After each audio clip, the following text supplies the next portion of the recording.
কিলোমিটারে দূরত্ব মাপলে বিশ্বকাপ ফুটবলের দুই আবেগ ব্রাজিল আর্জেন্টিনার দেশ হিসেবে বাংলাদেশের সাথে দূরত্ব 10,000 মাইলেরও উপরে। তবু বিশ্বকাপ এলে এদেশের কোটি মানুষের ভালোবাসা, আবেগ, উত্তেজনা আর বিশ্লেষণে কিংবা শরীরে জড়ানো জার্সিতে ফুটে ওঠে বিশ্বকাপ যেন ঢাকার শেরিবাংলা অথবা বগুড়ার শহীদ চান্দু স্টেডিয়ামে। তবে এরই মধ্যে আলোচনায় রাঙামাটির পাশাপাশি অবস্থিত ব্রাজিল সেতু আর আর্জেন্টিনা সেতু।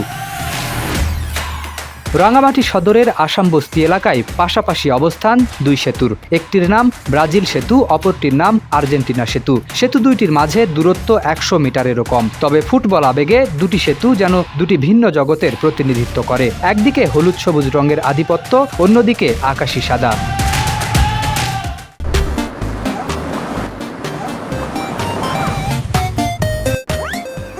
আর্জেন্টিনা সেতু দিয়ে যানবাহন তেমন চলে না, তবু সমর্থকদের উপস্থিতিতে মুখর থাকে পুরো এলাকা। বিশ্বকাপ বড় পর্দায় দেখার প্রস্তুতিও চলছে এখানেই। অন্যদিকে ব্রাজিল সেতুর চিত্র পুরোপুরি ভিন্ন। রাঙামাটি বিজ্ঞান ও প্রযুক্তি বিশ্ববিদ্যালয় ও কাপ্তাইমুখী যানবাহনের কারণে সবসময়ই ব্যস্ত থাকে সেতুটি। তবে বিকেল গড়ালেই এখানে শুরু হয় ফুটবল উন্মাদনা। বিশ্বকাপ সামনে রেখে ইতোমধ্যেই শুরু হয়েছে সেতু দুটিকে সাজানোর কাজ। রং করা, পতাকা টাঙানো এবং ব্যানার লাগানোর মধ্য দিয়ে উৎসবের আমেজ ছড়িয়ে পড়ছে পুরো এলাকায়। সন্ধ্যা নামলেই দুই সেতুতেই জমে ওঠে আড্ডা, তর্ক বিতর্ক আর প্রিয় দলকে ঘিরে নানা আলোচনা।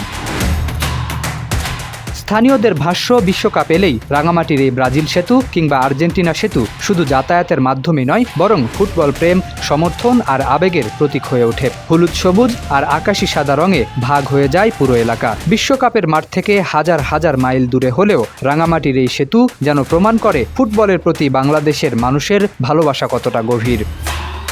শরীফ উদ্দিন, ইত্তেফাক নিউজ।